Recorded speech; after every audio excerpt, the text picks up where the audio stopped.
А негизи чын эмес. Темирден жасалса, неме жакшыраак болмок да. Бул кичинекей эмеси да. Үлгүчү.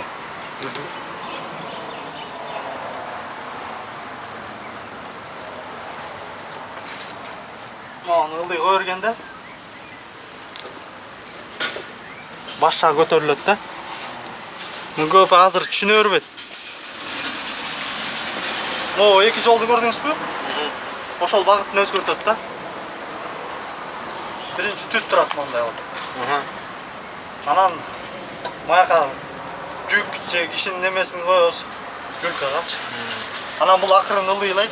Ылыйлаганда башы көтөрүлөт. Көрдүңүзбү? Көтөрүлөт. Анан эмеге могул чекке жеткенден кийин бул төгөт.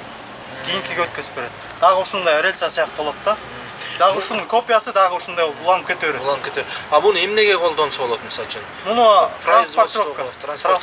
Канчалык массаны алып чыга алат бул? Бул эми азыр эмеси Жүк көтөрүмдүүлүгү. Аны деген могу рельсасына жараша болот да. Анан дөңгөлөгүнүн немесине жараша болот.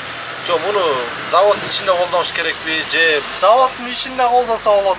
Заводдон сырткары колдонсо болот. Мисалы үчүн транспорт поезд Бишкектен тиги балыкчыга бар да бизде поезд.